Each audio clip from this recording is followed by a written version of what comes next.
peux y aller, Sylvain.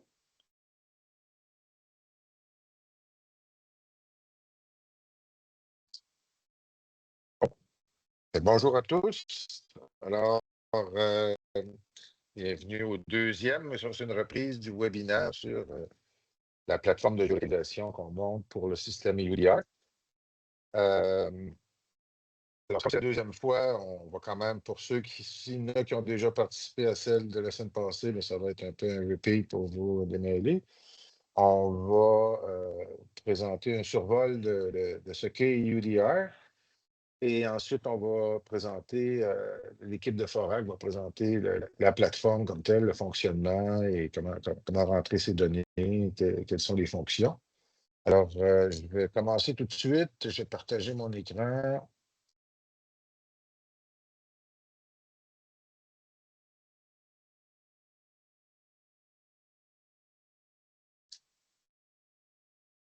Voilà.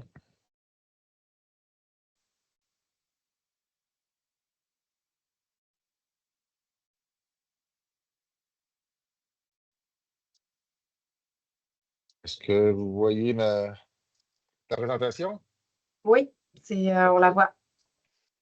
Bon, alors, comme je vous dis, je vais faire un bref survol de 5 à 10 minutes sur IUDR, c'est quoi?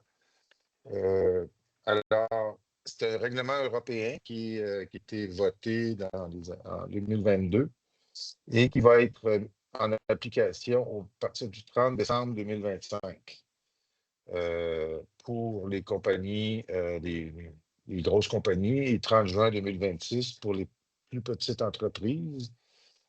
Mais ça va être en application. Quand on parle de grosses compagnies, c'est des compagnies européennes, c'est-à-dire l'opérateur, celui qui importe du bois, ou du papier ou du produit en Europe. Alors, l'opérateur, les gros opérateurs devront être conformes à UDR à partir du 30 décembre et les plus petits à partir du 30 juin 2026. Qu'est-ce que c'est UDR? Ben, c'est une réglementation qui garantit que les produits qui rentrent en Europe ne proviennent pas de déforestation ou de dégradation. Alors, les produits inclus, c'est des produits agricoles, tout ce qui le bovin, le cacao, le café, l'huile de palme, juste prouver que ça ne vient pas d'une déforestation, notamment au Brésil, où on rase une forêt pour mettre des bovins ou mettre de l'huile de palme. Alors, il faut juste s'assurer que les produits en question ne viennent pas d'une déforestation. Même chose pour les produits du bois. Ça inclut les produits de pâte et papier ou tous les résidus de bois, les granules, les bâtiments en bois. Alors, tout ce qui pourrait venir d'une déforestation potentielle va être inclus dans le système. Les produits exclus, c'est les produits d'emballage, c'est-à-dire si vous envoyez des télévisions et qu'il y a un crête de bois sur la télévision, ben, il n'y a pas de. Ça ne s'applique pas pour les bois qui servent à l'emballage. Même chose pour les bois qui servent au transport. Ça ne s'applique pas non plus pour les produits 100% recyclés.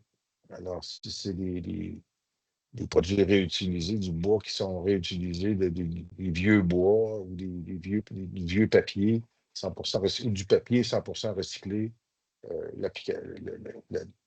la réglementation de déforestation ne s'applique pas. Alors, les composantes de l'UDR, c'est les produits qui rentrent en Europe doivent être exempts de déforestation. Ils doivent être produits dans le respect de la législation du pays en vigueur. Dans notre cas, c'est le Canada. Et ils doivent être couverts par une déclaration de diligence raisonnable.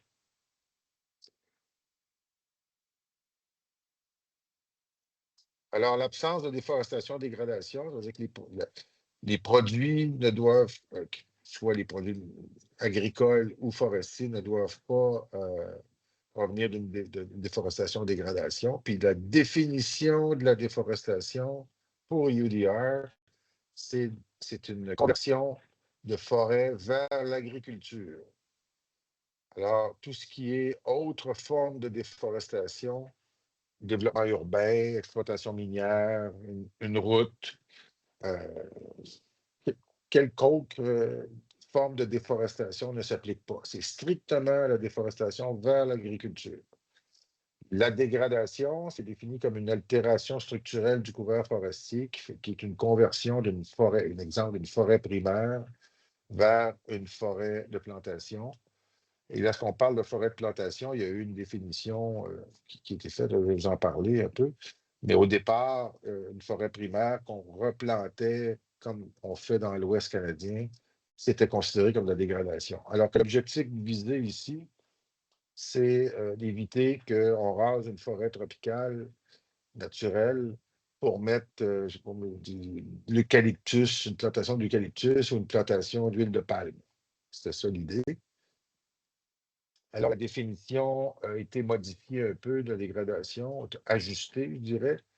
Voici un peu comment se définissait la dégradation. Alors qu'on part d'une forêt primaire vers une forêt de régénération naturelle, c'est bon. C'est ce qu'on fait au Québec la plupart du temps. Mais là, il y avait la case en rouge qui est des points d'interrogation.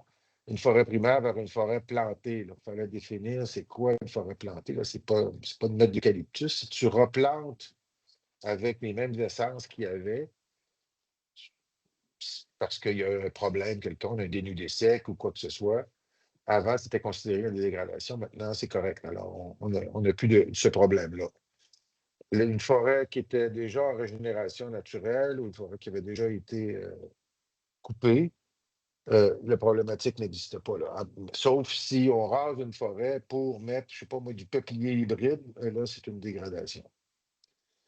Mais si c'était déjà une forêt plantée, donc, un exemple en forêt privée, des plantations, des pinettes de Norvège, exemple, qu'on coupe, là, on peut remettre ce qu'on veut, n'importe quelle plantation. C'est déjà une plantation.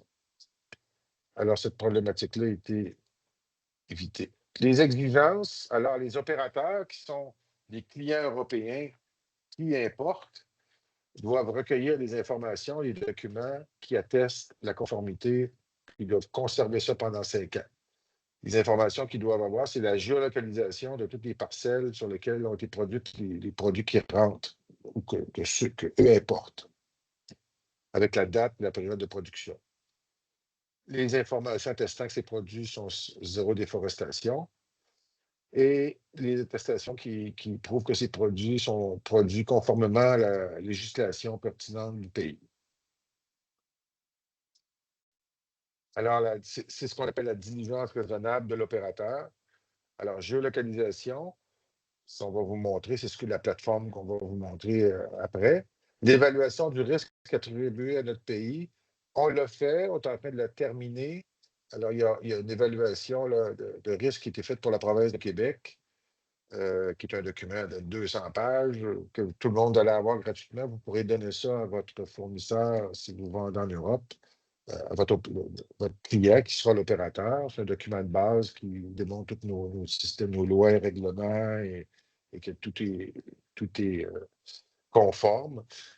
Alors, on n'a pas à rien faire, juste donner ce document à votre opérateur, ça va suffire.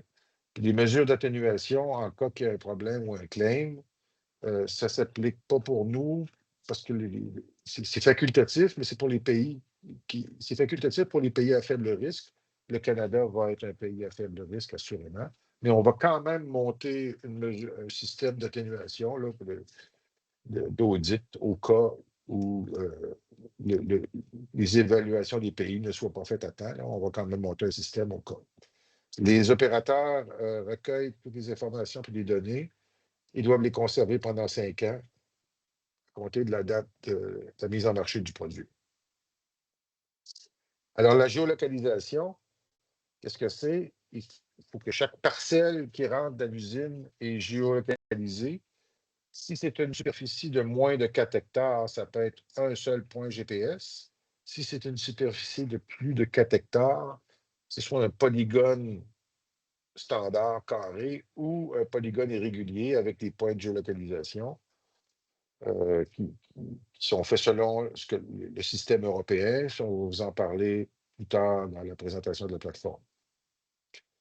C'est sûr que c'est un défi opérationnel, un fardeau administratif là, qui est imposé à l'industrie. La géolocalisation, bon, pour une scierie, assez simple, là. Les bio rentrent à l'usine, vous savez, vous payez au gouvernement, ça va. En forêt privée, vous payez quelqu'un, donc un lot.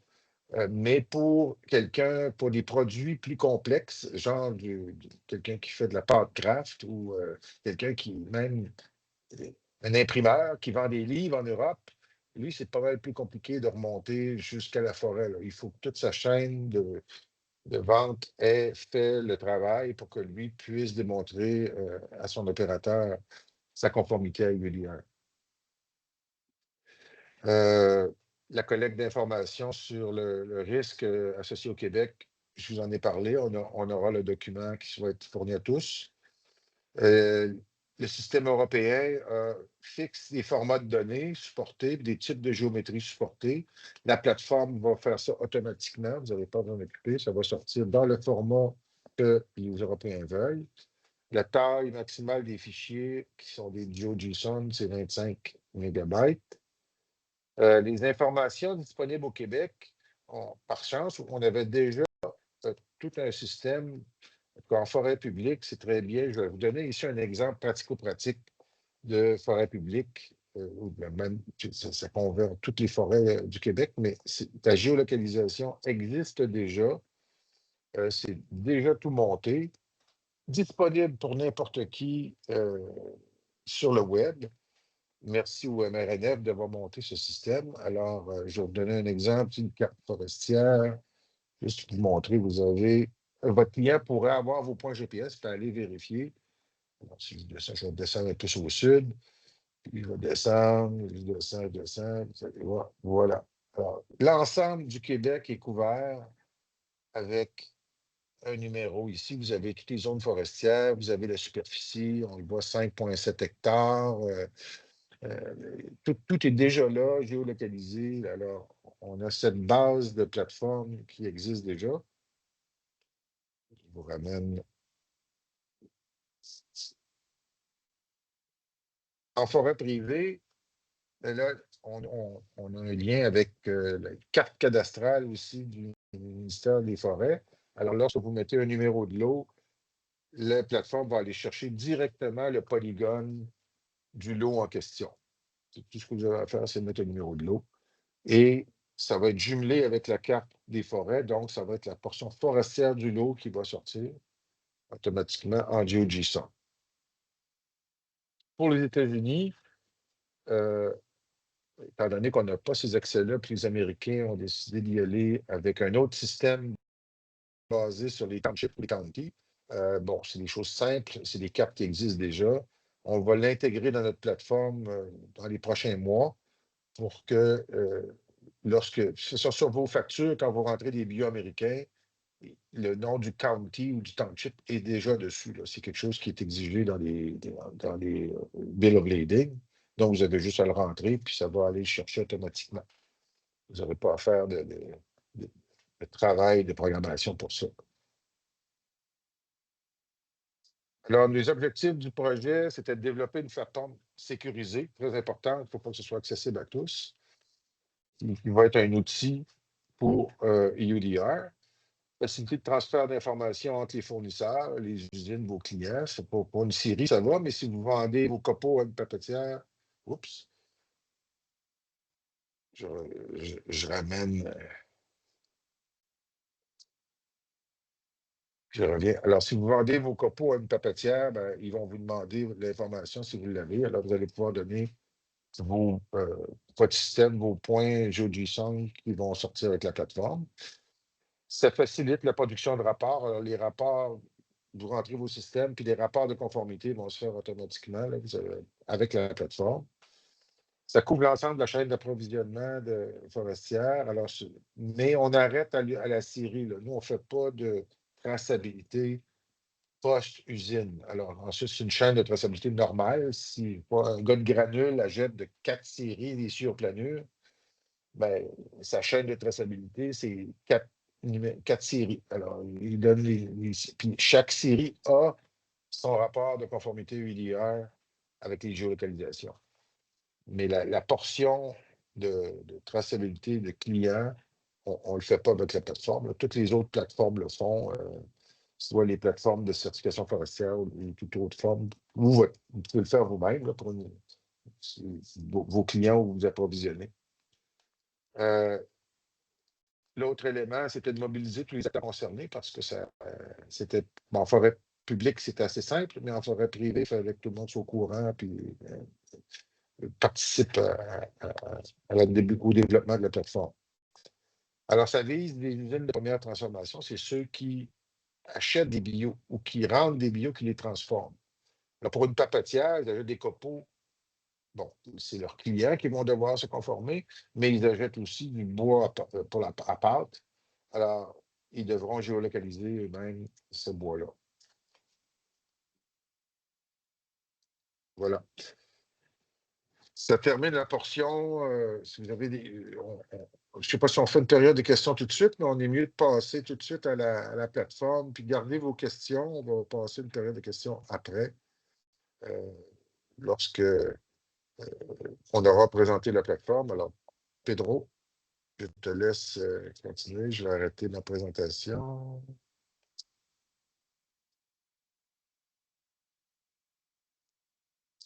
Voilà.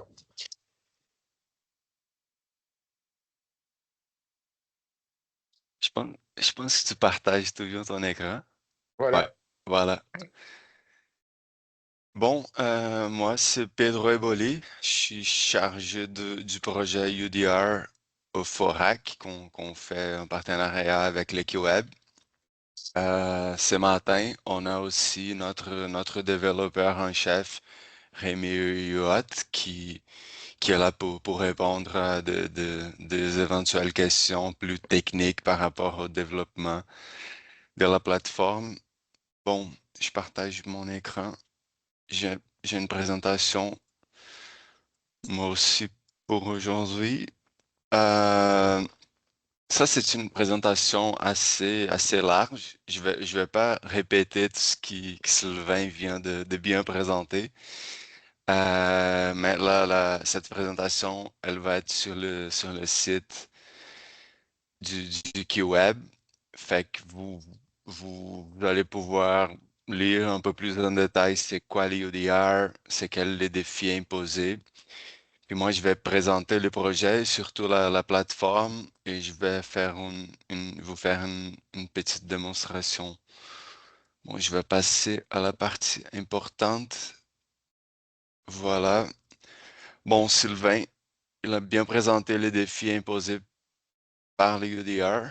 C'est un enjeu pour toute la chaîne. Là, je vais juste vous montrer un exemple de comment ça peut impacter tous les joueurs. Euh,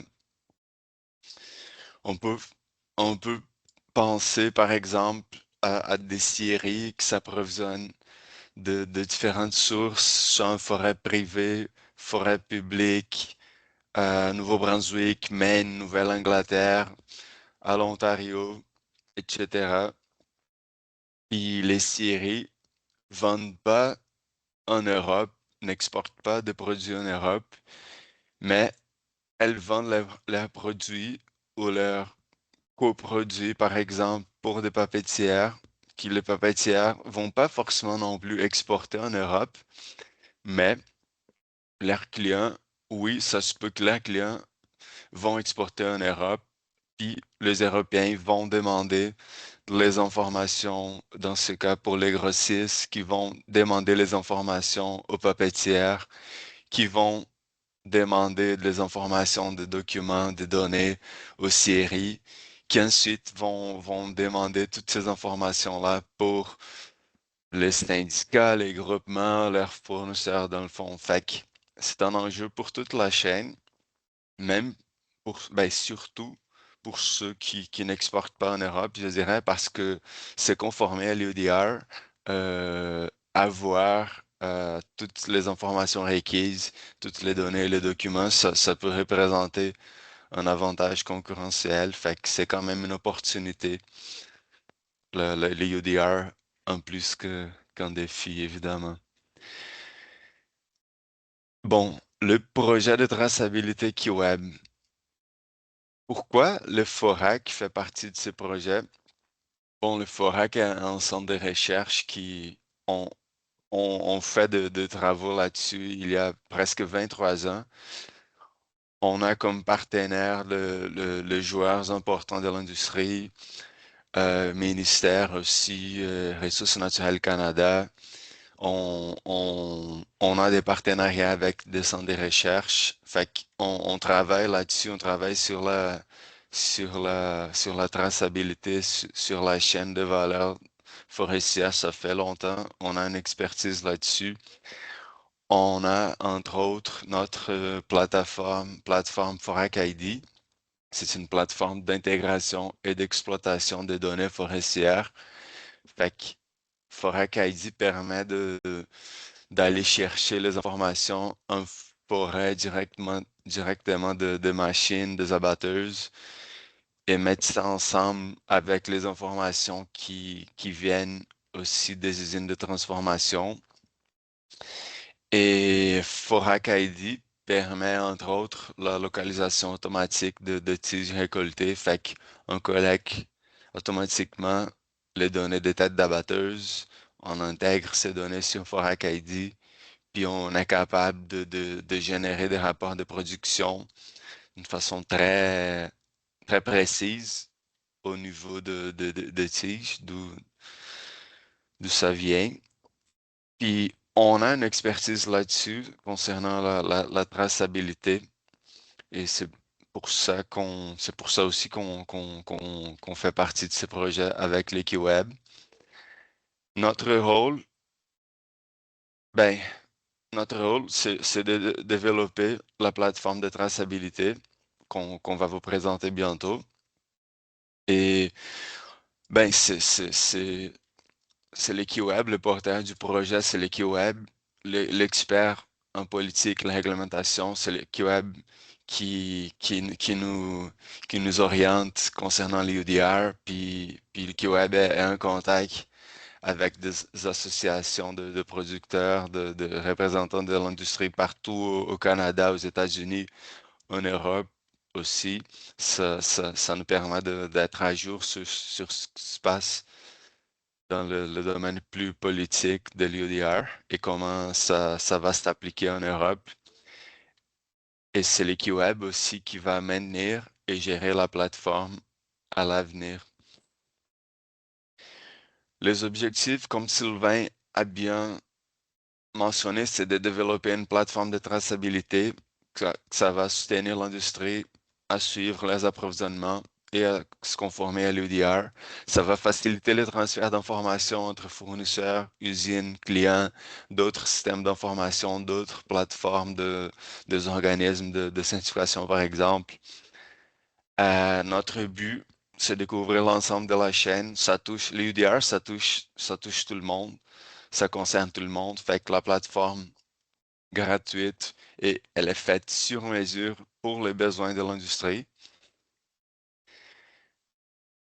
Comme Sylvain a mentionné, ben, ça prend la mobilisation, sensibilisation, l'industrie, le fournisseur des usines, propriétaires forestiers, gouvernement, tout ce qui ont un rôle à jouer là-dessus. Mais c'est pas juste l'EquiWeb et les forêts qui vont résoudre le problème de l'UDR pour l'industrie. Ça prend évidemment l'implication niveau fédéral, niveau provincial, gouvernemental, l'industrie, fédération, syndicats et groupements des experts, tous les parties prenantes qui sont concernées par l'UDR. C'est un projet aussi qui présente des opportunités d'innovation très intéressantes.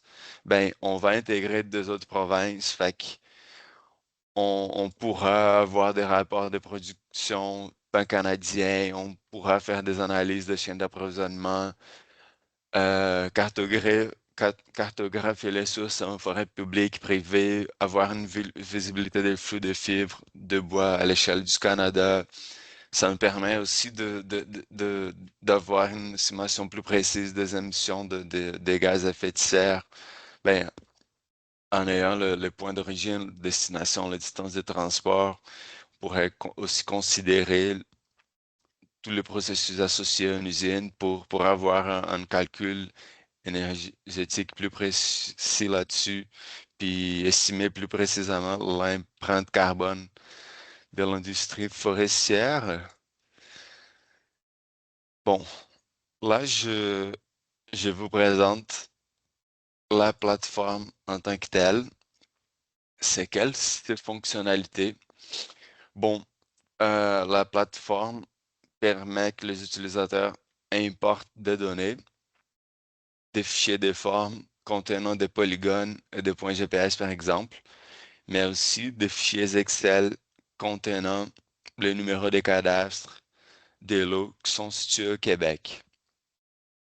Ensuite, la plateforme fait automatiquement l'association entre le numéro des cadastres et les parcelles forestières des lots privés au Québec. Fait que la plateforme prend le numéro de cadastre et génère un polygone. C'est ce que l'UDR demande.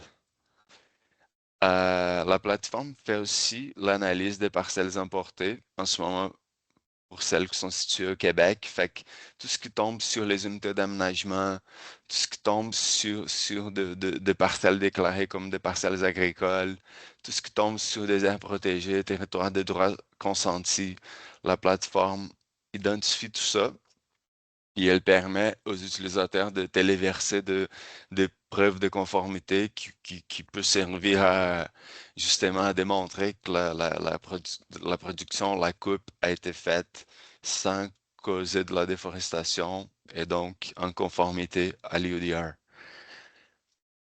La plateforme permet aussi l'exportation de données. Fait que la plateforme génère des fichiers audio du son qui sont produits conformément aux consignes du système d'information européen. Dans le fond, comme Sylvain a expliqué, c'est l'opérateur européen, l'importateur en Europe qui fait sa diligence, qui fait sa diligence raisonnable, puis qui remplit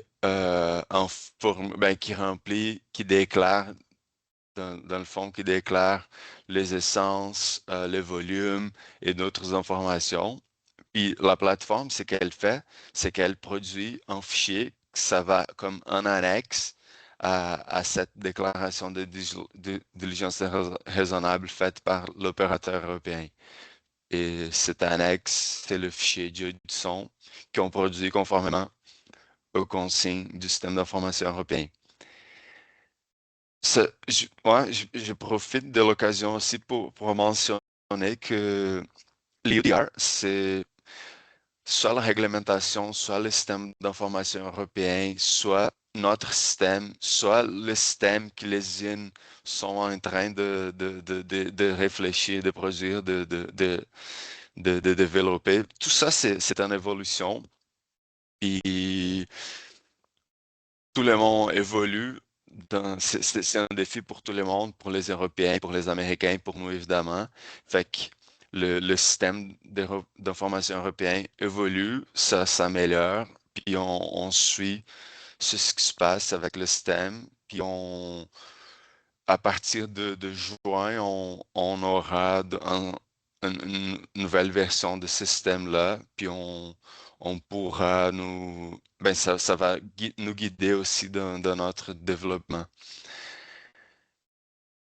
La plateforme permet aussi le transfert de données entre les compagnies et le stockage des informations. Fait que c'est comment la plateforme va servir pour certains comme un outil de traçabilité, pour d'autres comme un outil de géolocalisation, mais ça va aussi servir comme un outil qui va permettre de transférer les données facilement et automatiquement entre les fournisseurs des usines, les usines, leurs clients, et la plateforme va stocker toutes ces informations-là. Les formats de données supportés. Bon, concernant les fichiers de forme contenant des blocs de récolte ou de points GPS, l'importation d'un fichier de forme nécessite l'ensemble des fichiers associés, le shapefile en tant que tel, mais aussi la table d'attributs, puis la projection. on demande aux utilisateurs d'importer des fichiers contenant au moins un nombre du bloc unique, une superficie en hectares et une date de récolte ou livraison. Le texte de l'UDR est quand même flexible là-dessus. Il demande une date ou une période de production. Fait que si on sait qu'il y a des chantiers qui sont ouverts pendant 2-3 mois. Fait que si c'est la date de récolte ou la date de livraison, on peut jouer avec ça, mais ça prend une date. Fichiers de forme contenant des blocs de récolte ou des points GPS des autres provinces et des États-Unis sont acceptés. Dans le fond, l'information la plus précise, ça va être toujours les polygones, si possible, fournis par un ingénieur forestier. Puis la plateforme accepte tout ce qui vient, tout le shapefile qui vient des États-Unis et des autres provinces.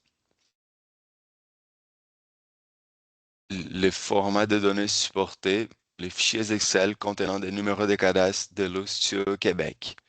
Bon, la plateforme accepte le format Excel classique. Encore une fois, le fichier Excel doit contenir deux colonnes, une colonne avec le numéro de cadastre et une autre colonne contenant les dates de récolte ou de livraison. Oui. Ça ressemble pas mal à ça. Le fichier Excel, première colonne à gauche, le numéro de cadastre. S'il y a des espaces entre le numéro ou pas, peu importe, la plateforme est capable de le lire pareil. Date de récolte ou livraison. C'est juste ces deux colonnes en ce moment que ça prend pour entrer des numéros de cadastre dans la plateforme. Les autres colonnes, ça va être important au fur et à mesure qu'on intègre les autres provinces, les États-Unis aussi. Et ça peut, ça présente aussi des informations qui peuvent être importantes pour, surtout pour les gens des groupements, des syndicats qu'on a contactés dans le fond. Ça semble pas mal à ça, à leur méthode de travail, à leurs fichiers Excel. Fait que ça permet quand même d'être flexible avec le méthode de structure des données qui sont déjà en place par certaines entreprises. Bon, les flux de données en amont de la plateforme QWeb. Par exemple, une usine recevant des bois provenant d'une superficie forestière, elle veut avoir ses origines de bois en forêt, elle veut aussi des preuves de conformité. C'est ce qui l'UDR lui demande. Puis, l'usine va contacter tous ses fournisseurs. C'est quand même du monde à contacter. Puis là, je parle entrepreneurs, groupements, entreprises d'aménagement, grands propriétaires forestiers, syndicats, petits propriétaires forestiers, autres usines qui des fois fournissent de bio aussi. Fait que, au lieu d'appeler ou d'envoyer des courriels à chacun de ces fournisseurs une fois par semaine ou une fois par mois, la plateforme peut jouer un rôle là-dessus. Ça peut faciliter le transfert de ces informations.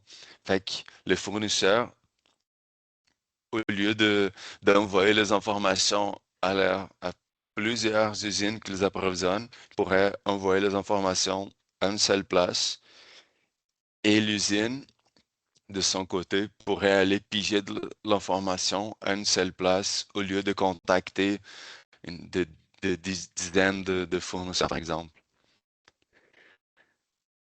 La plateforme, encore une fois, facilite le transfert de données entre compagnies. On aura un système API pour le transfert automatique de données.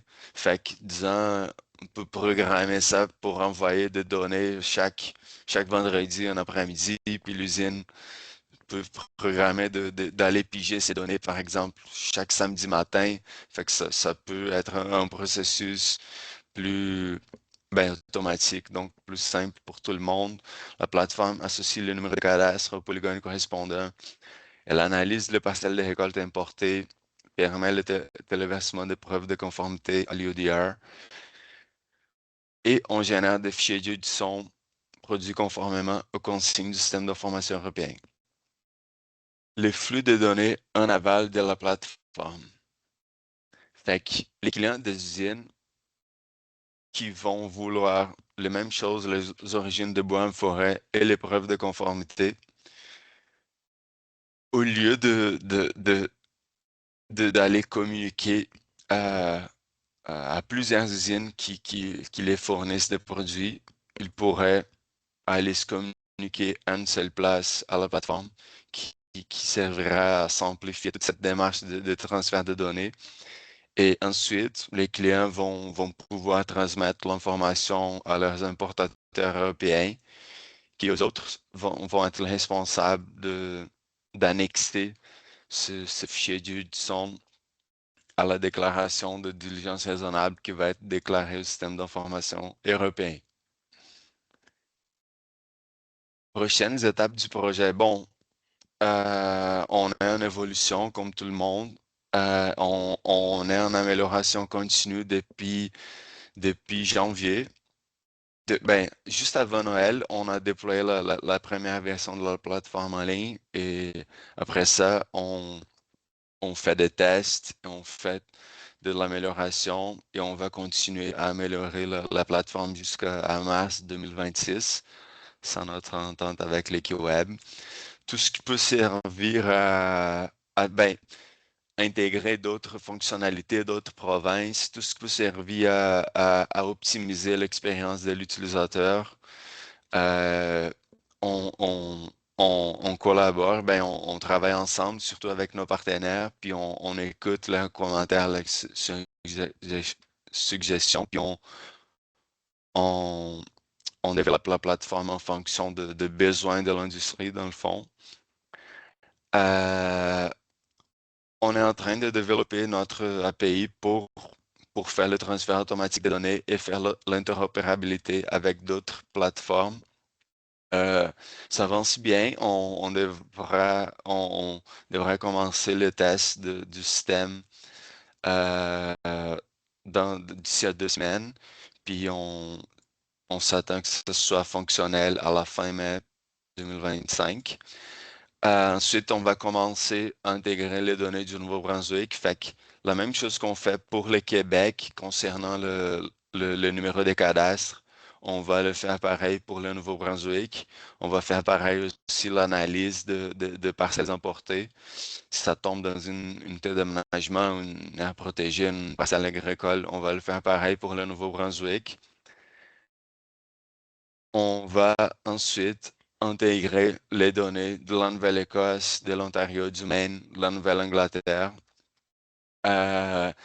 Encore une fois, les polygones fournis, si possible, par un ingénieur forestier, ça c'est l'information la plus précise qu'on pourrait fournir à l'UDR. Mais pour les cas où on n'a pas cette information, par exemple, on a juste l'origine que c'est un township ou un county, comme Sylvain a mentionné, la plateforme, à travers d'un fichier Excel, la plateforme va être capable de lire le county ou le township d'où ça vient aux États-Unis, puis associer ça à un polygone.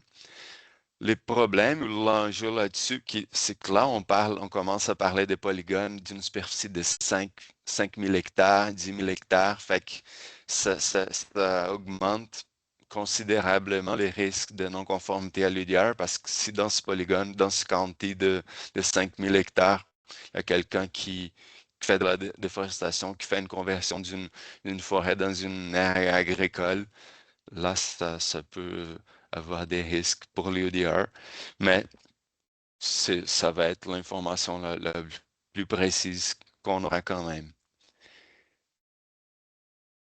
Avant de vous faire la démo de la plateforme, voici nos informations de contact. Luc Lebel, le directeur du consortium, toujours disponible pour des sujets un peu plus stratégiques, collaboration entre entreprises, etc. Il y a moi, chargé du projet, vous pouvez me contacter pour avoir accès à la plateforme, pour comprendre comment ça marche.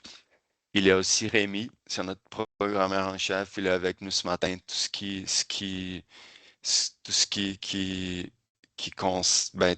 est en lien avec le développement, la programmation, les aspects de sécurité de la plateforme aussi, Rémi pourrait vous mieux informer là-dessus.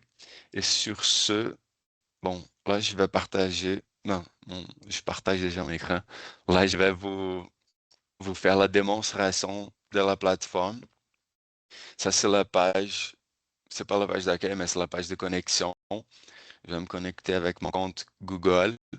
Pour le premier accès, il faut quand même accepter les conditions d'utilisation. Moi, je les ai déjà acceptées. Sur la page d'accueil, on a des ressources téléchargeables, on a les guides de l'utilisateur, conditions d'utilisation, avis de confidentialité, la licence pour l'utilisation des données du ministère, c'est la couche qui permet d'associer le numéro de cadastre aux parcelles de forêt dans les lots privés. On a aussi notre Excel notre template d'Excel pour l'importation d'origine de forêts privées.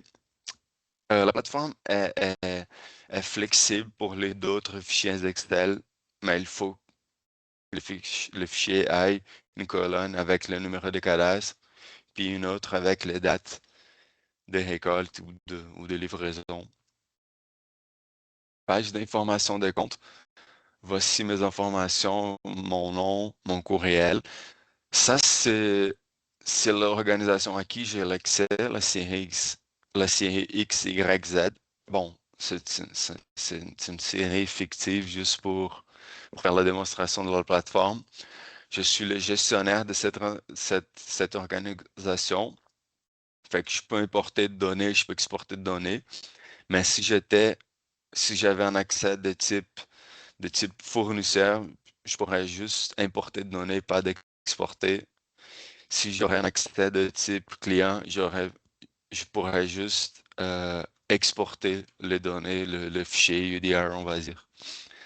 On voit aussi le jeton d'accès. Ça, c'est le mécanisme qui va permettre d'avoir une clé pour ouvrir la porte de l'API pour le système pour le transfert automatique des données. Comme ça, chaque utilisateur peut générer sa propre clé et choisir une date d'expiration. Ça, c'est un enjeu de sécurité.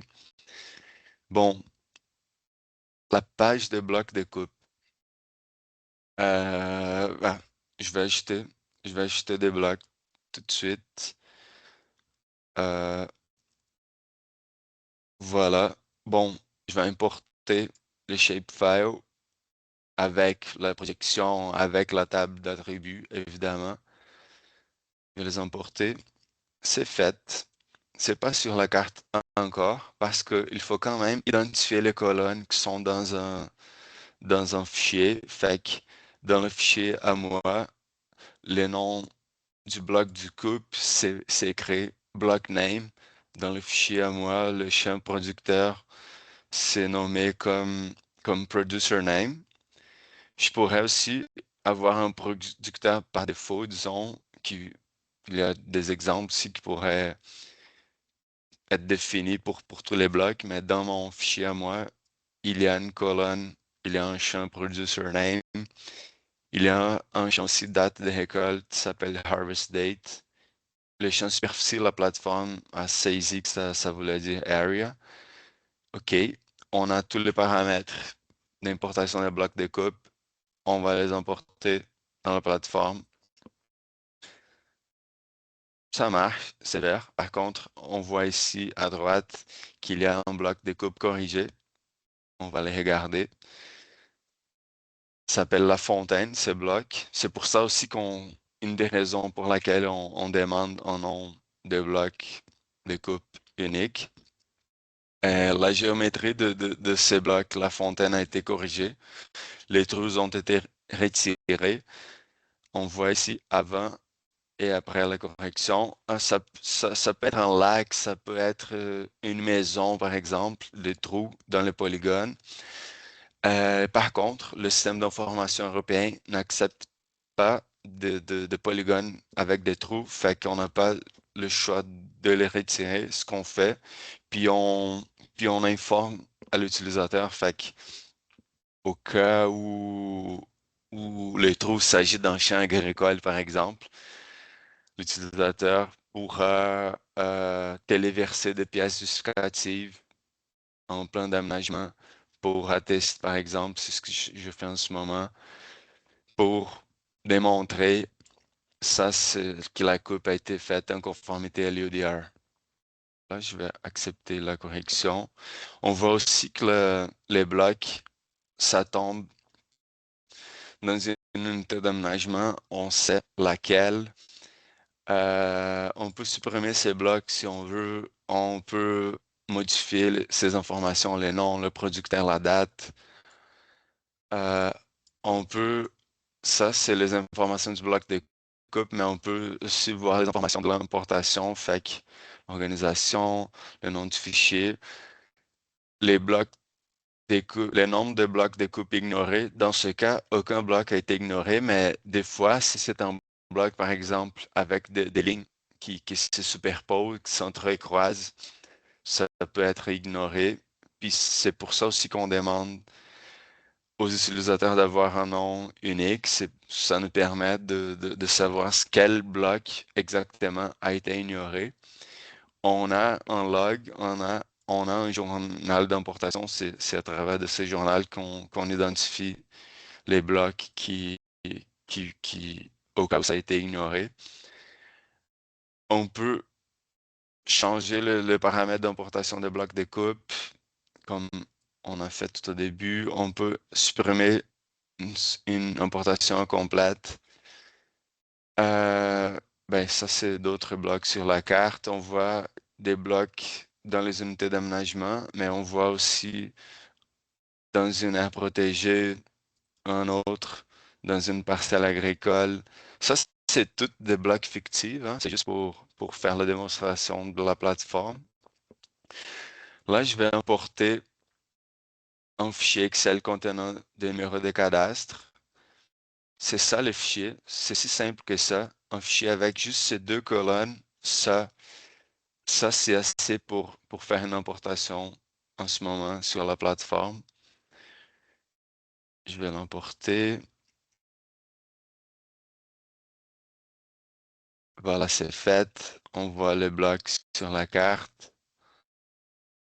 Les informations, ça c'est le numéro de cadastre. On voit la superficie du bloc, date. C'est marqué comme gouvernement du Québec parce que ça vient de la couche partielle de traçabilité qui a été fournie par le ministère des Ressources naturelles et forêts. On peut télécharger un plan d'aménagement si on veut pour fournir une preuve de conformité. On peut on peut visualiser le bloc par une période spécifique. On peut jouer avec ça. On peut chercher un bloc par son nom. Et on peut exporter, on peut générer un fichier de son. Fait on choisit l'organisation, on choisit la période, oups, et on exporte. Ça marche. On exporte un mode en zip parce que ça comprend le fichier de son et aussi la licence pour l'utilisation de la couche partielle de traçabilité fournie par le ministère. Fait qu'on télécharge les deux ensemble. C'est fait.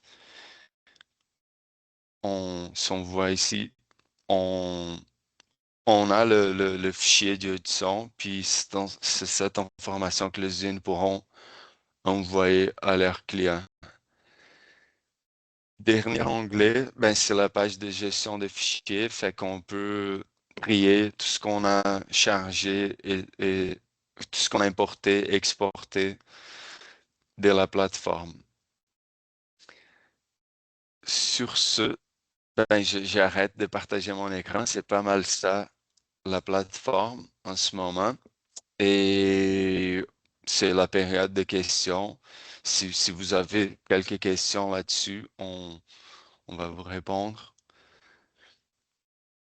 Je vais, Monsieur Benoît Beausoleil, Oui, activer bonjour. votre micro. Oui, est-ce que vous m'entendez? Oui. Oui, bonjour, Benoît Beausoleil de Domtar, Windsor.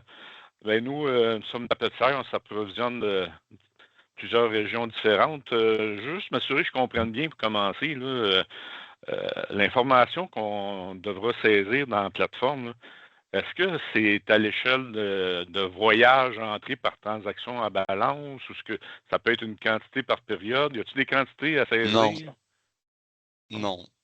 Dans le fond, c'est juste le polygone. C'est le chantier de récolte. Si 100 camions, 150 camions ont fait des voyages à partir de ce chantier, le rentrer juste une fois sur la plateforme, ça suffit. Concernant le volume, les essences, ça, c'est des informations importantes aussi.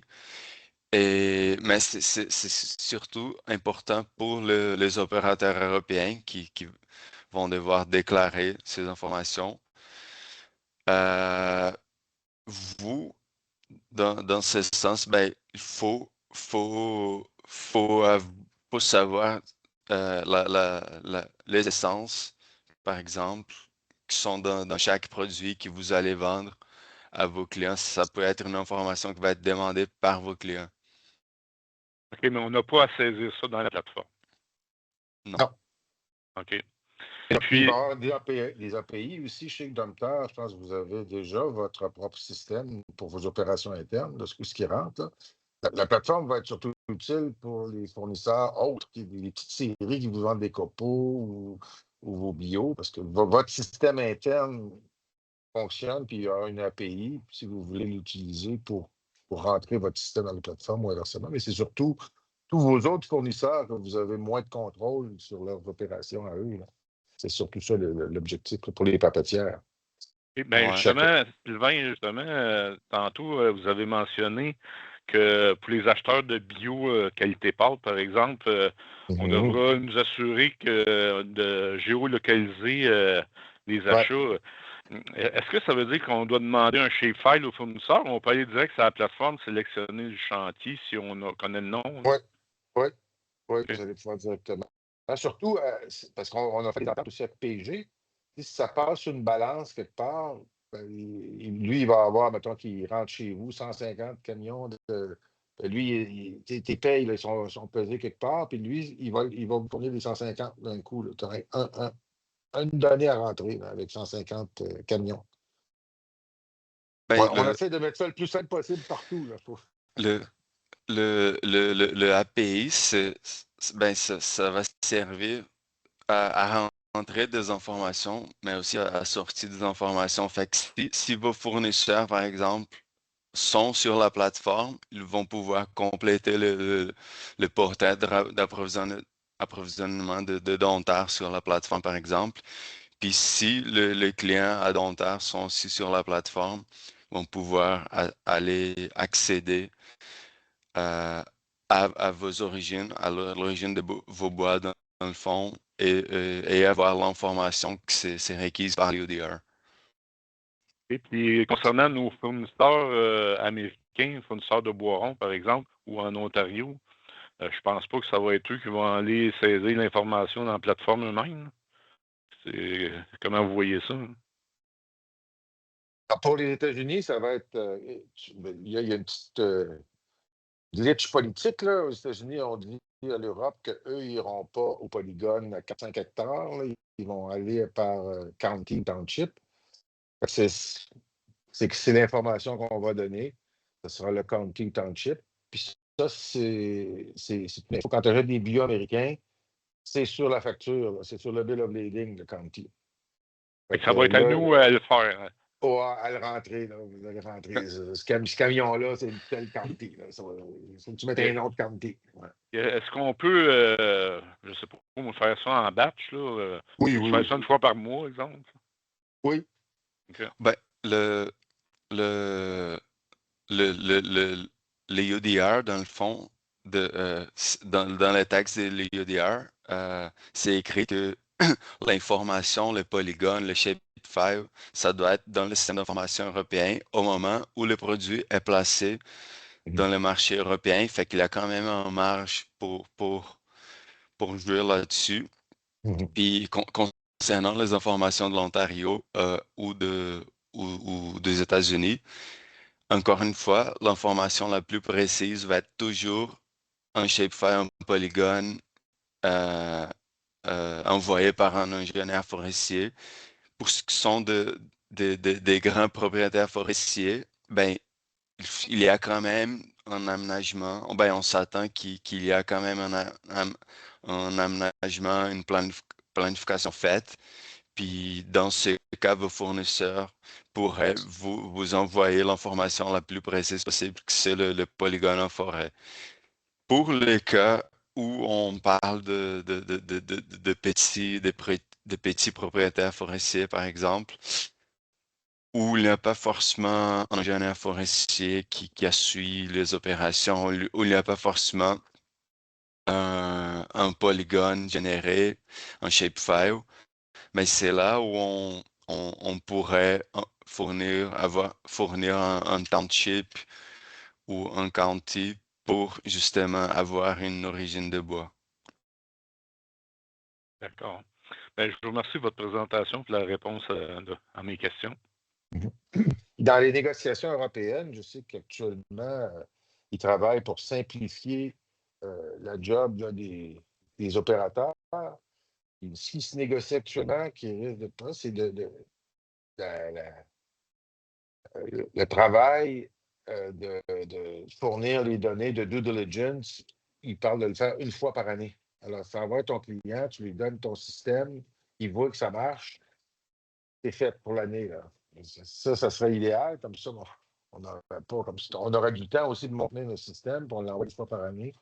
C'est pour le même opérateur. C'est ça qui se travaille actuellement, qui est passé, parce que l'envoyer à chaque shipment, là, c'est l'enfer. Là. Fait que ce qui se travaille, c'est que ça se fasse une fois par an pour chaque client, bien sûr, là, pour l'importateur. Si tu as 5 clients, il faut que tu le fasses 5 fois. Et, une fois qu'on a saisi une date de récolte, c'est fait, on n'a pas besoin de retourner dans Non. ce chantier-là, par exemple. Même Exact. si on reçoit du bois une fois, puis la seconde fois, c'est un mois plus tard, on n'a pas besoin de refaire. Non, exact. Ça se rajoute au volume. Là. C'est dans le même bloc. OK. Merci. Puis, il y a une autre question ici. Mettons un gars de granule, André, qui, en supposant que c'est ça, que toutes les séries sont dans la plateforme, un gars de granule, lui, il achète des surplanures, mettons, de 4 séries à son client en Italie. Il faut il va demander l'accès à ses 4 fournisseurs, puis il va donner à son client italien les shapefiles ou l'accès aux shapefiles des 4 fournisseurs, le temps que le gars peut aller voir. Ça, c'est pour prouver la géolocalisation. Parce que le gars qui arrête des surplanures, lui, il ne scie pas, il n'y a pas de bois qui rentre chez eux. Là. Fait que là, il faut que les séries lui aient donné accès pour qu'il puisse donner ça à son client avec le Risk Assessment du Québec. Puis Ouais. c'est ça. Dans ce cas, l'usine de granules, ben, il va falloir aller chercher l'information de ses fournisseurs, puis ensuite Mm, mettre tout ça ensemble dans ce fichier JSON que mm. la plateforme produit, puis envoyer ça au Alors, client en Italie. C'est fait. mm. Qui remplit le fichier? C'est vraiment quelqu'un de producteur de granules. C'est ça? Donc, la série va fournir les Juicy Song. Le gars de granule va juste envoyer ça à son client.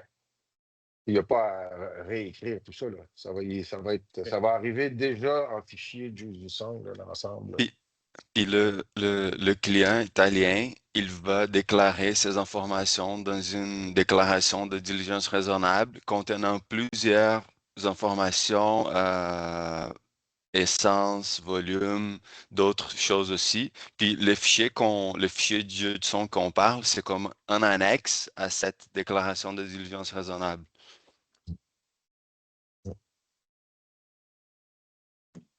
On a Marco Gay qui a une question. Oui, bonjour, Marc Auguet de chez Mobilier Rustique. J'en ai quelques-unes des questions. Je commence avec la première.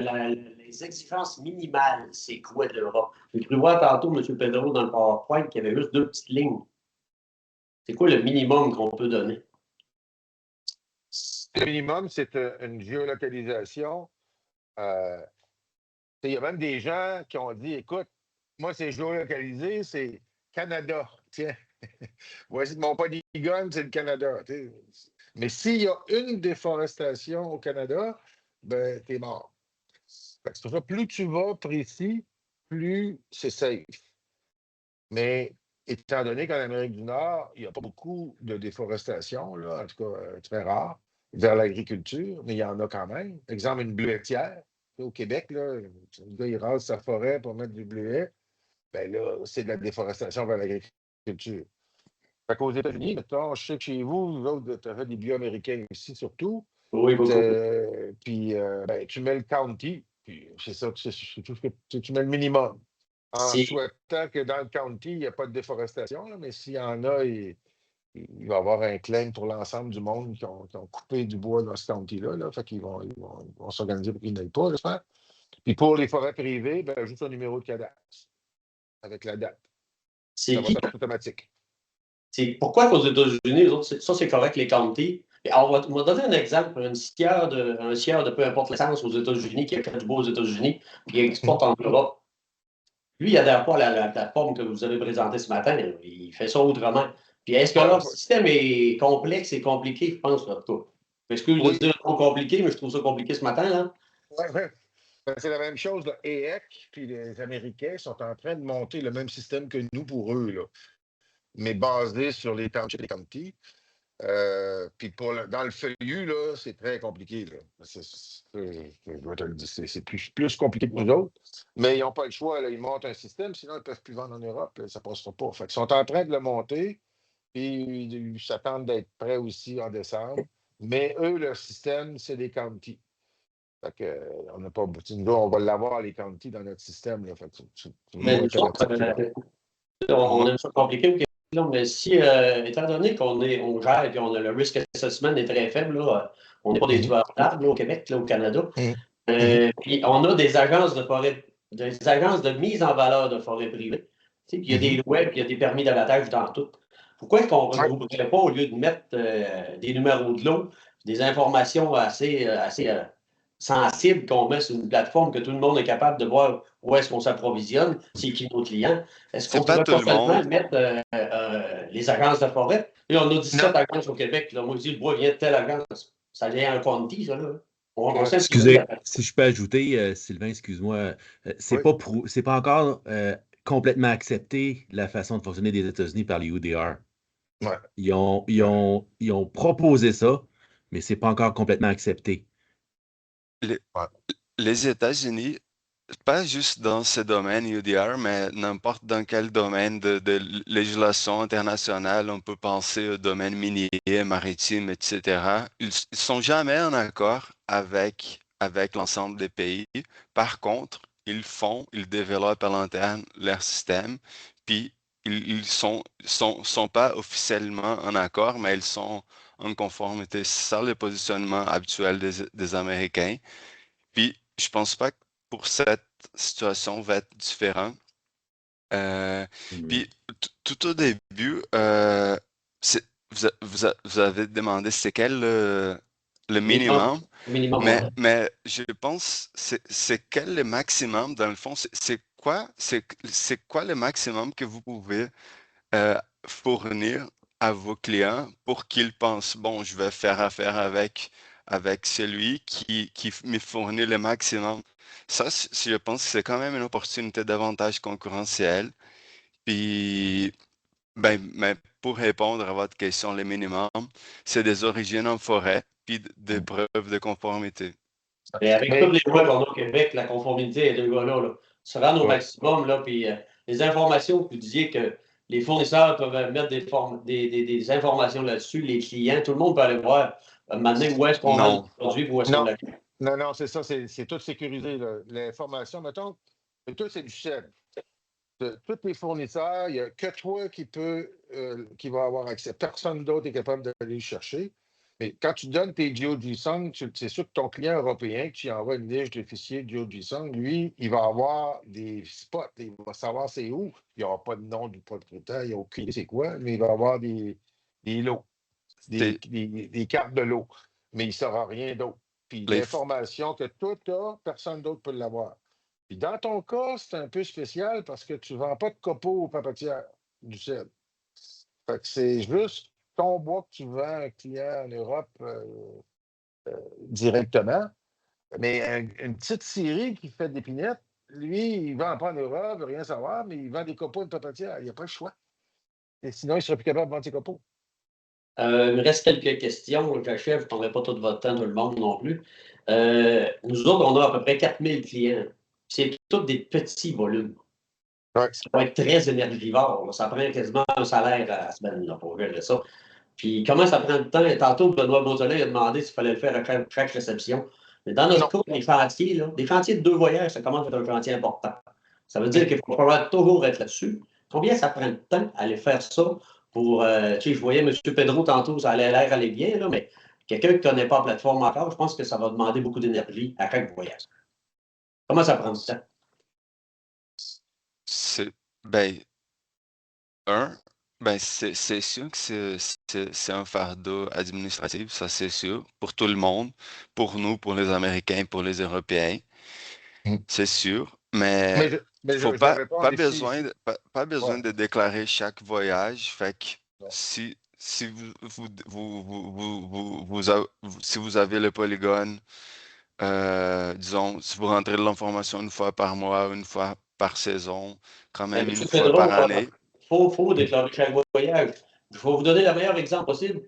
Juste avant que la réunion commence, il est arrivé un pick-up avec à peu près 2 pieds d'épais de 8 pieds dans sa boîte de pick-up.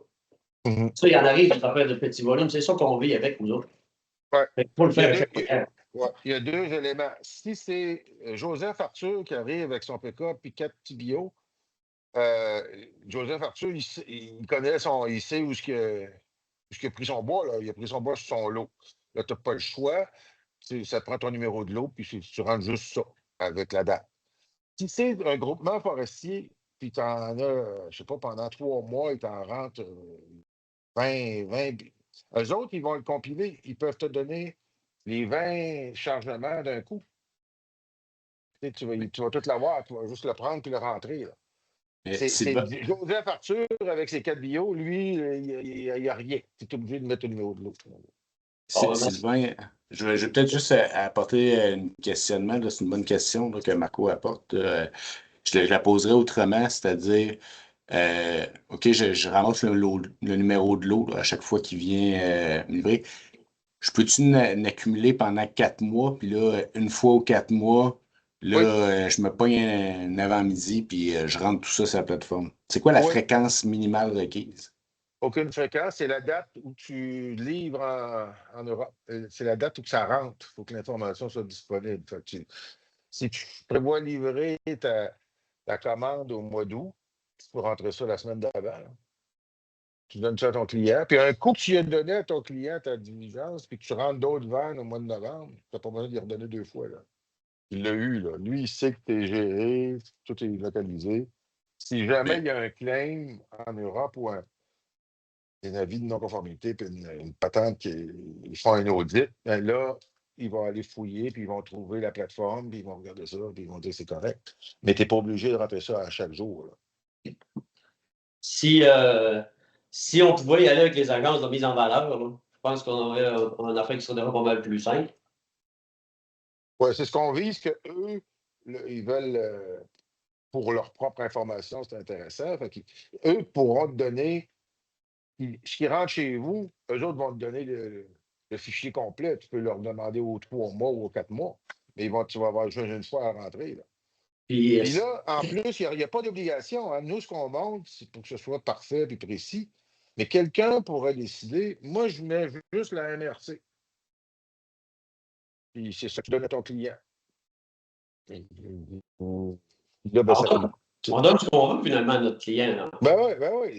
On peut rentrer les quantités minimum, exemple, qu'on expédie en Europe un conteneur de produits par année, qui équivaut à 42 mètres cubes. On peut rentrer des minimums pour avoir 42 mètres cubes de confort dans la plateforme. Oui, il faut que ça se tienne un peu, là. Mais tu pourrais. Là, s'il n'y a pas de claim puis que ça passe, c'est pas de trouble, à mon avis. Mais il ne faut pas qu'il y ait de. On ne pourrait pas rentrer, je ne sais pas moi,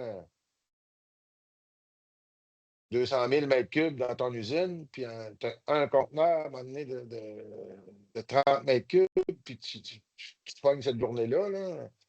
Il me reste une dernière question. On est obligé d'adhérer à la plateforme? Non. Okay. Surtout si tu ne vends pas de copeaux aux papetières ou de scie à planure ou gars de granules. Dans ton cas du CED, non. Tout ce que tu vends, c'est du bois. Là. Bon, ben, parfait, merci. Je laisse la parole aux autres. On aurait Charles Tardif. Oui, bonjour. J'ai raté les 10 premières minutes. J'espère que j'arrive pas avec des questions qui ont déjà été répondues. La Nouvelle-Écosse, moi, mon intérêt est plutôt pour notre usine en Nouvelle-Écosse. Je comprends que, d'après ce que Pedro a dit, la Nouvelle-Écosse va aussi va prendre le même système, que je comprends? On va fournir le système aussi aux parties prenantes de la Nouvelle-Écosse. On va le disponibiliser. OK. Oui. Parce que dans les maritimes, leur carte cadastrale est déjà libre d'accès sur Nouveau-Brunswick. Tu peux aller chercher les cadastres directement. Là. Ce n'est pas le cas au Québec. Au Québec, il faut que tu payes à chaque fois. Là, pour les cadastres. Mais au Nouveau-Brunswick, c'est disponible gratuitement déjà. Là. Ça fait qu'eux autres, c'est facile. Là. Il n'y a pas de licence à aller chercher. Non, mais c'est pour comprendre la Nouvelle-Écosse. Moi, c'est la Nouvelle-Écosse dont je parle. Là. C'est Nouvelle-Écosse, il va y avoir. Le fait que vous allez rendre disponible, est-ce qu'on sait que le gouvernement adhère à ça? Est-ce qu'on c'est qu'il y a une. Pour disponibiliser justement les informations sur sur la forêt publique ainsi que sur la forêt privée? Oui, c'est sûr. Il faut que le gouvernement adhère, c'est sûr. Il y a beaucoup d'informations disponibles déjà sur la Nouvelle-Écosse dans les bases de données gouvernementales publiques. Puis on a un contact de quelqu'un du ministère à la Nouvelle-Écosse. C'est juste qu'au développement, on n'est pas rendu là encore au moment de rentrer la Nouvelle-Écosse. On va rentrer le Nouveau-Brunswick avant, mais on a quand même un lien avec une personne ressource du gouvernement. Ouais. OK. Donc, vous ne le faites pas à la demande du gouvernement, c'est que vous le faites, puis eux autres peuvent décider d'utiliser. C'est ça que je comprends? Oui, on leur donne. Je suis sûr que des gars de l'Ouest, je leur donne la plateforme gratis. S'ils veulent l'utiliser, ils l'utilisent. S'ils ne veulent pas, ils en créeront un autre. Mais un est déjà là, puis la programmation, ça coûte cher. Là. Fait que ils vont plutôt en créer un autre, ils devraient la prendre, mais personne n'importe des billes de BC, là, ça ne cause pas un problème. Hein. OK. Mais une autre question, donc, je comprends. Est-ce qu'il va y avoir une formation, est-ce qu'il va y avoir un webinaire du même style en anglais pour les utilisateurs qui pourront être, ou c'est pas prévu? Oui. Oui. On va le faire pour le reste du Canada aussi. Là. On va leur donner l'information. Parfait, ça me va. On va le faire quand la plateforme soit avec toutes les bases de données de ces provinces-là.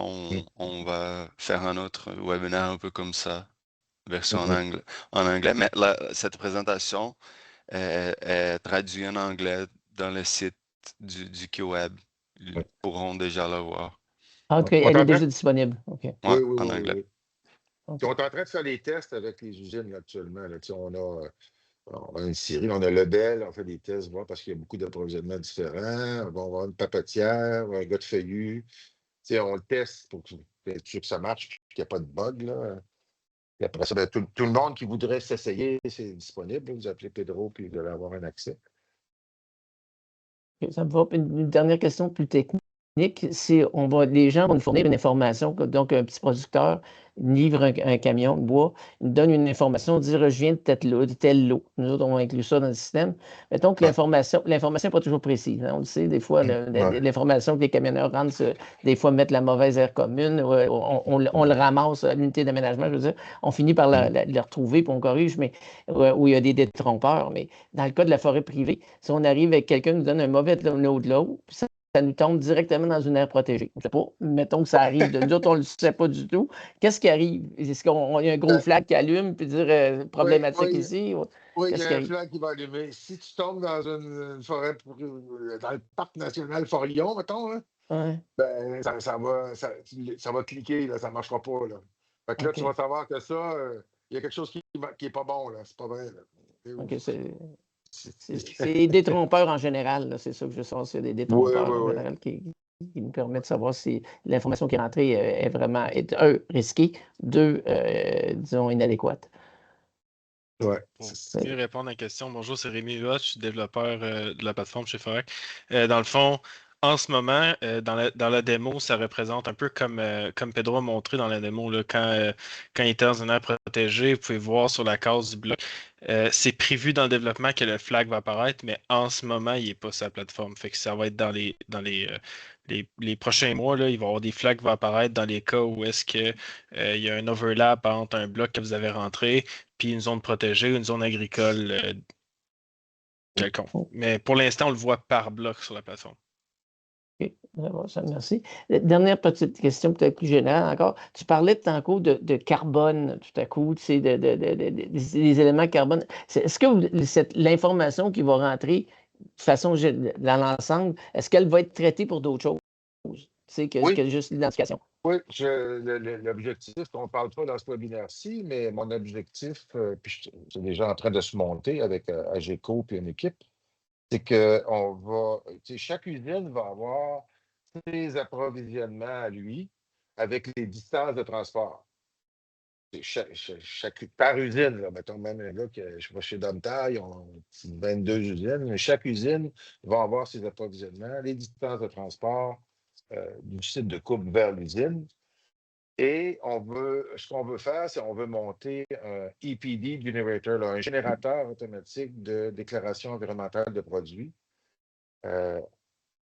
Donc, on va monter un autre petit logiciel qui va comptabiliser l'énergie consommée en usine avec les grids, la quantité de fuel que tu prends, dans ton électricité que tu consommes. Puis ça, chaque usine va rentrer ses propres données.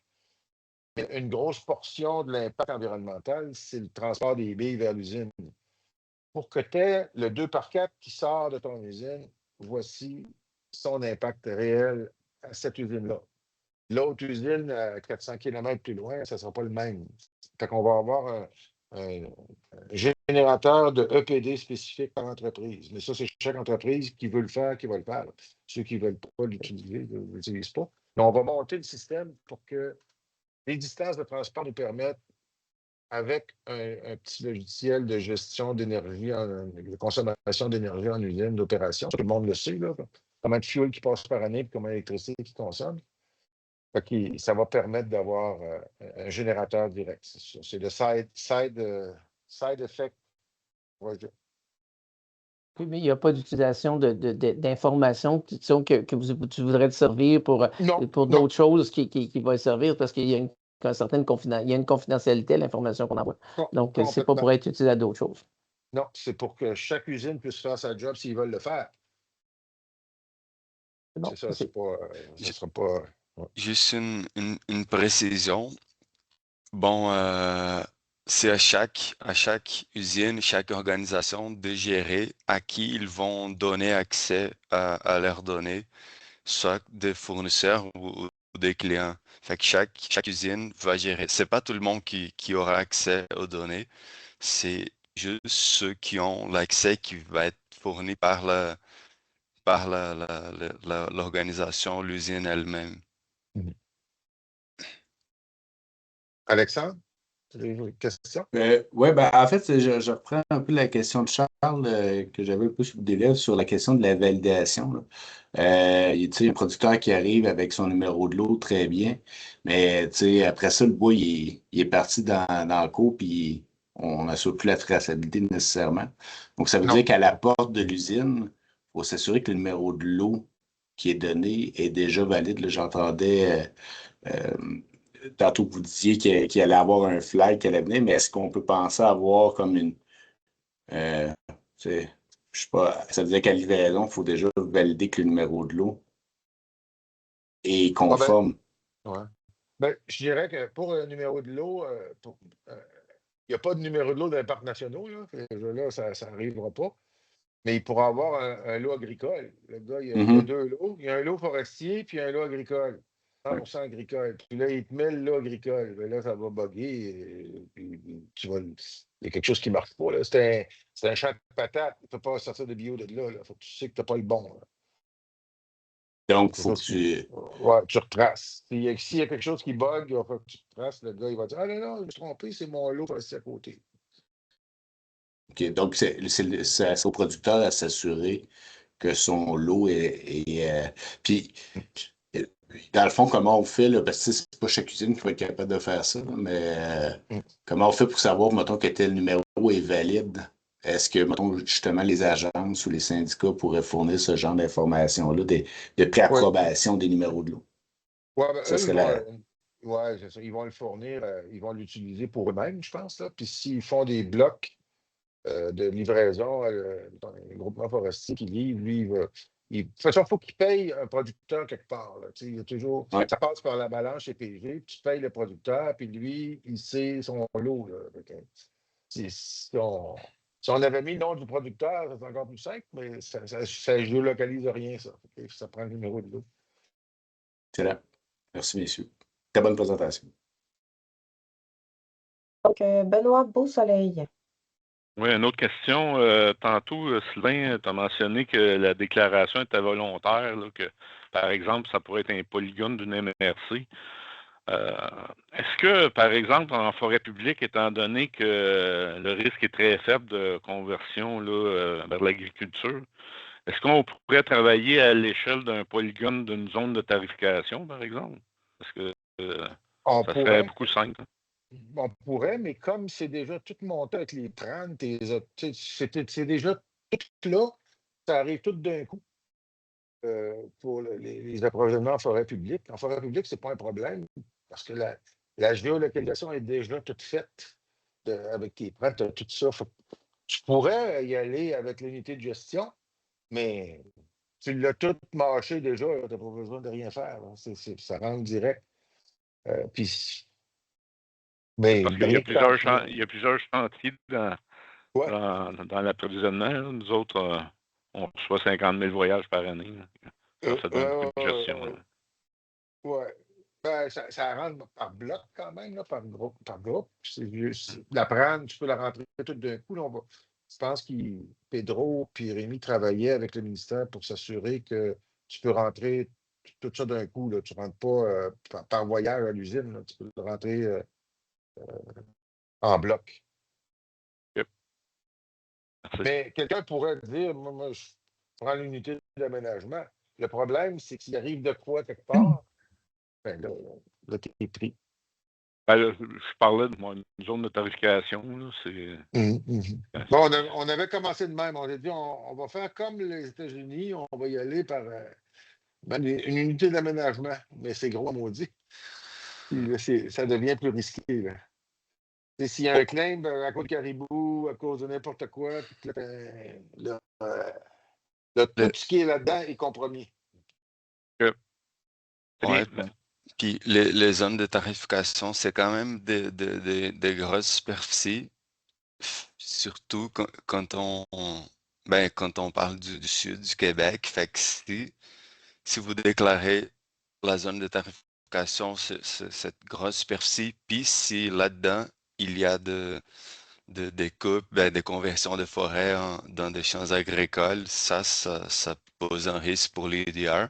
C'est pour ça qu'on vise d'être le plus précis que possible, justement pour réduire les risques de non-conformité. Très bien, merci. Je complète aussi, on va se servir de ces informations-là parce il y a même une réglementation qui se travaille au Japon, là, le Clean Wood Act. Là, on l'a fait l'approuver notre système, fait que ça va marcher aussi pour le Japon. Aux États-Unis, là, il y a 4 ans de break, là, mais ça va redevenir un pays civilisé bientôt. Puis que la Californie pensait installer le même système, l'État de New York.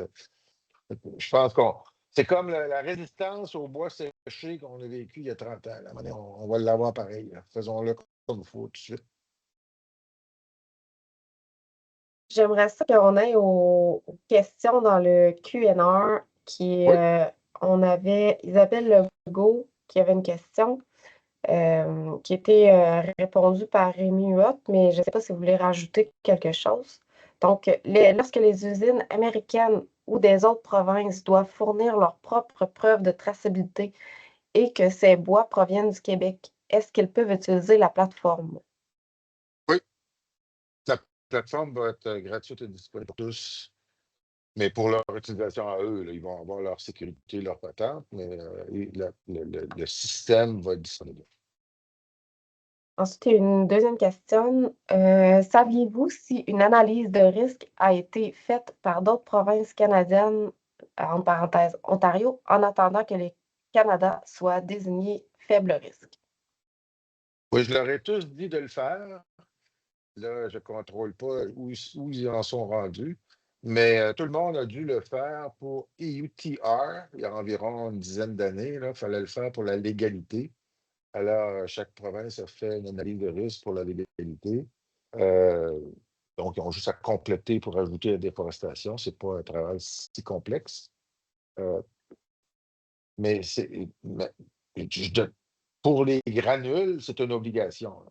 Avec SBP, les certifications de granules, il fallait avoir une analyse de risque approuvée en Europe, qu'on a fait l'année passée. On a envoyé notre système en Europe. C'était audité, c'était en commentaire public. On a eu des retours, des questions sur le caribou, des questions sur l'utilisation en cascade. On a répondu aux questions. Puis là, c'est approuvé en Europe. Notre Risk Assessment pour la province de Québec est approuvé officiellement en Europe. Donc, on va juste ajouter les éléments de déforestation, dégradation qui sont assez simples. Mais nous, on l'a déjà fait. Là. Puis les autres provinces avaient fait la légalité. Donc, je ne sais pas s'ils vont compléter. Probablement. Parfait, merci. On aurait Éric Forget. Oui, c'est ça. Moi, je me demandais, Éric Forget de chez Nova Silva, on sait que les syndicats, là, ça pourrait être une façon efficace d'acquérir l'information là, pour la forêt privée. Moi, je me demandais, est-ce qu'eux, les syndicats, est-ce qu'ils pourraient, par exemple, pour une région donnée, là, être capables de faire le lien entre la provenance, là, le lot et la destination, donc l'usine. Donc, comme ça, une papetière, oui. Par exemple, qui sait qui s'approvisionne de forêt privée dans une région donnée, n'aurait pas à avoir, à donner l'ensemble des lots, mais bien juste les lots pour lesquels du bois est destiné à son usine. Oui. Exact. Pedro travaille plus là, avec les forêts privées, là, les syndicats et les agences. Là. Puis, c'est sûr qu'eux, ils ont un intérêt pour eux-mêmes aussi. Là. La plateforme est faite pour ça, dans le fond, pour que justement le fournisseur des entreprises, dans cet exemple, le syndicat puisse rentrer cette information, déjà l'origine et la destination de bois. Mais est-ce que c'est fonctionnel, Pedro? J'ai essayé de mettre une colonne là, avec la destination, puis ça n'a pas fonctionné. Là. En ce moment, il faut que le syndicat rentre le numéro de cadastre direct dans le compte de la papetière dans ton exemple. OK. OK, je comprends. Merci. On sera rendu à Sophie Desbiens. Je vais ouvrir votre micro. C'est ça. Oui, bonjour. Je suis la collègue à Sophie Desbiens, Isabelle Courcy-Boissaco. Ma question est au niveau des lots boisés privés. Il y a des propriétaires qui peut-être ne sont pas toujours très honnêtes à la livraison de leur bois, mentionnant que leur lot va redevenir une forêt, mais au final décident de la convertir en bleuetière, justement. Là, à ce moment-ci, on y va avec l'information à la réception du bois. Est-ce que c'est modifiable ou est-ce qu'il y a, ça crée un précédent, une problématique si dans 2-3 ans, le lot qui devait être reboisé finalement est laissé sans forêt? Là. Ma question est là. Oui, bien, c'est pour ça qu'il demandait de suivre 5 ans. Mais on n'a pas de contrôle sur ce qui va arriver, là, dans le sens que le bois que tu vas avoir acheté va être déjà processé, va être déjà vendu en Europe dans 2 ans. Là, on va pouvoir backtracker avec les cartes du ministère, justement, les changements et les perturbations sont faites. Si jamais on s'aperçoit 3 ans plus tard que ce lot-là, finalement, s'est rendu une bleuetière, ben là, le processus va être passé, là, mais on ne peut pas contrôler. Ou quelqu'un qui ment, là, qui donne un autre lot, là, on ne peut pas contrôler ça. Là. Mais les cartes vont pouvoir le suivre. S'il y a justement, s'il y a une zone qui est déforestée en agriculture ou en bleuetière, ça va apparaître dans les cartes du ministère avec les perturbations, peut-être 1 an après ou 1 an et demi après, quand les données sont rentrées. Mais c'est sûr que ça va sortir quelque part. Puis c'est là qu'il pourra avoir des claims ou des choses, mais on se comprend que ce n'est pas ça l'objectif visé de EUDR. Eux autres ils veulent arrêter la déforestation à grande échelle de l'agriculture au Brésil, en Indonésie. Oui. On n'est pas la cible. Là. Mais nous, on va être capable, pour nous, on va être capable de le savoir.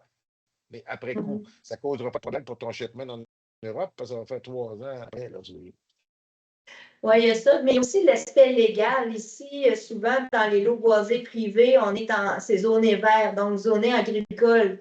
À ce moment-là, légalement, il y a quand même une capacité de faire la conversion à un autre niveau. Fait que là, c'est ça. Ici, des fois, on manque un peu de levier là, pour favoriser le reboisement de certains lots. Exact. Puis l'autre question qui s'est posée en Europe, c'est, mettons, Joseph Arthur, il y a une terre agricole, puis dans le fond de la terre, il y a 1 hectare de forêt. Puis il grossit son champ agricole en rasant cette forêt-là. Ben, c'était déjà une terre agricole, classée agricole. Le petit hectare de forêt en arrière, c'était déjà agricole. C'est pas ça qui est visé par les forestiers. Même si on se comprend que dans notre définition forestière, c'est de la déforestation. Comme faire une route, c'est de la déforestation. Comme monter une ligne électrique, c'est de la déforestation. Mais c'est pas ça qui est visé. Oui, j'ai une petite deuxième question rapide aussi. Pour ce qui est encore là, des propriétaires de l'eau boisée privée, il y en a qui ont quand même, qui font une vanne par année, disons. Est-ce que là, ou s'ils en font plusieurs dans l'année, j'ai compris tout à l'heure qu'on peut rentrer le cadastre de propriétaire une seule fois.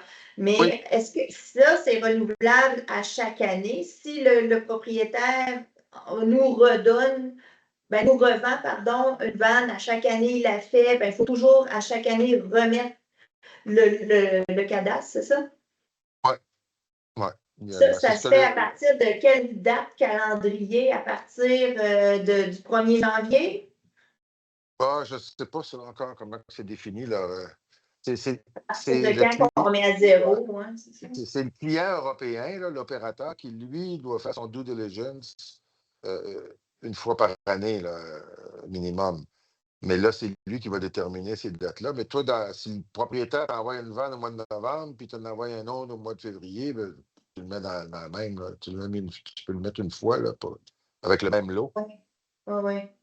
Mais s'il me l'envoie à chaque mois de novembre, justement, ben là, c'est ça, la date calendrier peut être janvier, comme ça peut être mars, ça dépend, là, c'est ça. Oui. Bon, ben c'est bon, merci beaucoup, puis merci pour la présentation du même coup. Merci. On a une dernière question. Raymond Vanier, c'est à vous. Oui, bonjour, Raymond Vanier, je suis consultant. J'espère que ma question n'a pas été répondue pendant un petit bout que j'ai manqué. Si, par exemple, je suis une usine qui consomme des produits copeaux boirons de différentes sources, par exemple Domtar ou Windsor, les fournisseurs, si j'ai compris, là, il y a des fournisseurs, par exemple des assez gros fournisseurs qui vont aller sur la plateforme, entrer leur chantier puis ou leur numéro de lot, ils ont fait des exploitations. À titre d'usine, est-ce que je dois entrer aussi quelque chose ou si le fait que ces fournisseurs-là ont tout entré l'information, j'ai rien d'autre à faire comme usine? Il va te le transférer. Fait que toi, tu vas l'avoir en bloc. Puis c'est parce que les données que tu as, c'est toi qui les contrôle et qui te l'appartient. Fait que si lui le fait, puis il rend, mettons, ça passe par les balances chez PG, puis là, tu as un chargement de 150 camions, il t'envoie ça à la fin du mois. Voici les 150 numéros de lot ou chargement. Mais toi, tu l'as tout d'un coup, tu le rends tout d'un coup. Là. Okay, mais c'est donc, toi, est-ce que l'info que tu reçois de lui, c'est toi qui la contrôle, donc il faut que tu la prennes. Il va te l'envoyer, puis ça va communiquer directement. Tu n'auras pas à les rentrer une par une, là. Mais non, c'est mais toi, il faut qu'il la possède. lui, il l'a entré sur la plateforme, puis moi, je vais Ça le va être ça. rentrer à titre de consommateur. C'est ça. Tu vas C'est juste ça? l'importer. Ouais. Importer son bloc complet dans ton système pour que toi, tu contrôles tes approvisionnements. Et que l'accès à ce qui rentre chez vous, c'est toi qui le contrôle. Je vais l'importer à partir de la plateforme ou à partir de lui m'envoyer quelque chose? Pedro, ça, je suis pas sûr. Ben, dans le fond, on va prendre par exemple Domtar, Windsor.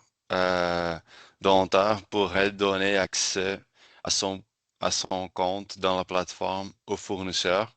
Puis au fur et à mesure que le fournisseur rentre des blocs, ça va tomber dans le compte de Domtar. Fait que pas besoin de ré-rentrer une deuxième fois la même information.